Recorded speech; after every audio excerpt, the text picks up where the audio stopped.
Greetings, fellow songwriters and seekers, and welcome back to Muse and Measure. If you haven't done so yet, please hit the subscribe button down below so you can stay abreast of all the wonderful songwriting tips that we're going to cover here.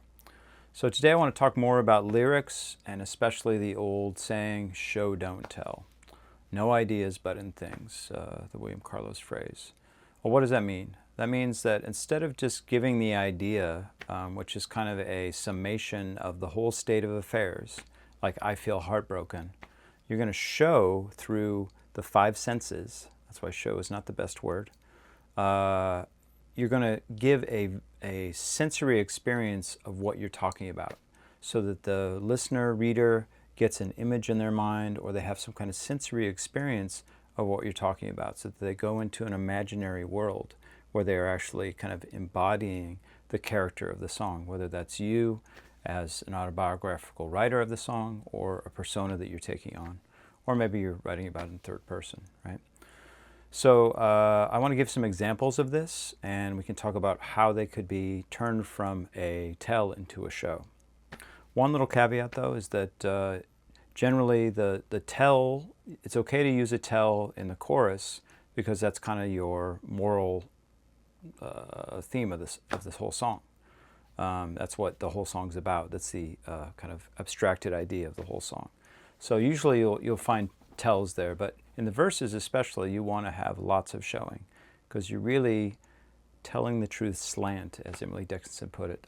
You're easing us into your truth by giving us sensory experiences which are leading us to this fact. Okay. And speaking of somebody being kind of heartbroken or being so deeply in love, but it's unrequited love, I can think of George Jones's "He Stopped Loving Her Today," which was written by Bobby Braddock. And this song is really an amazing song because it talks about a guy who loved this woman his whole life, and he loved her, and all of a sudden you find out he stopped loving her today. Well, why did he stop loving her? Well, a little bit of a spoiler alert here. If you've never heard the song, stop this video right now and go listen to it. But basically, he stopped loving her today because he's dead. But that would be telling. So they could have just said, he's dead now. He stopped loving her because he's dead now. He loved her whole life, even though she didn't love him back, but now he's dead. That'd be a lame lyric, right? So instead they say, they placed a reef upon his door. That's how they show that he's dead, right? So that's a very, very good example of showing, not telling, about somebody who is, saying that somebody's dead. Another tell might be, that's very, very common for songs, is from someone to express, I'm in love. Okay? Now, you could just sing, I'm in love, I'm in love, I'm in love, right?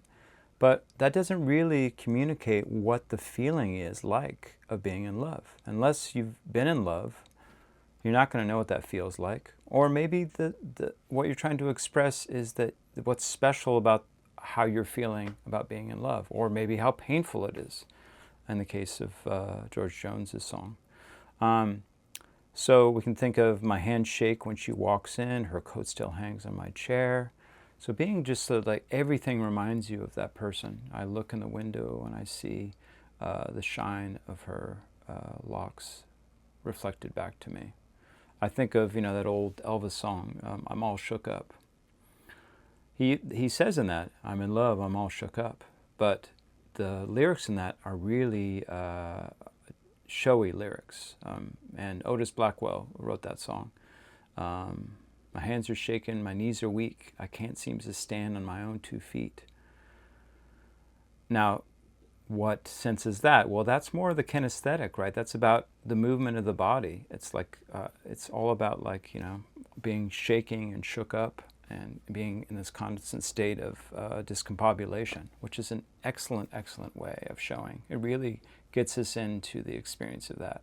Now, when you hear that song again, hopefully you'll have a greater appreciation for it because it really does a great job of that and expresses that kinesthetic sense. Okay? I'm angry.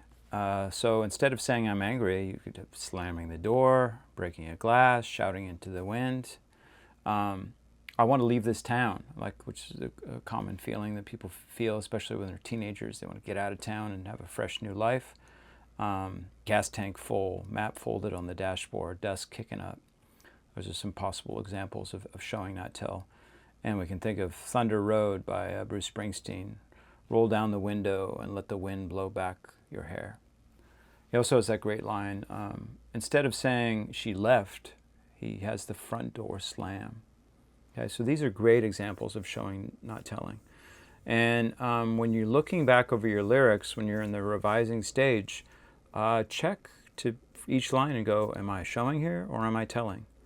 And if I'm, telling, what would be an effective way of grounding this in the senses? Either the sight, smell, taste, touch, hearing, or the organic and the kinesthetic, to really help you communicate something which is really sensory, and it really brings your lyrics to life and makes the listener experience something like they're really there with you. They're living vicariously through your character and your song. Okay, so remember, show, don't tell in your lyrics. Let me know how this goes for you, the process. If you have any questions, just put them down in the comments section and I'll make another video and get back to you. Until then, best of luck with your songwriting.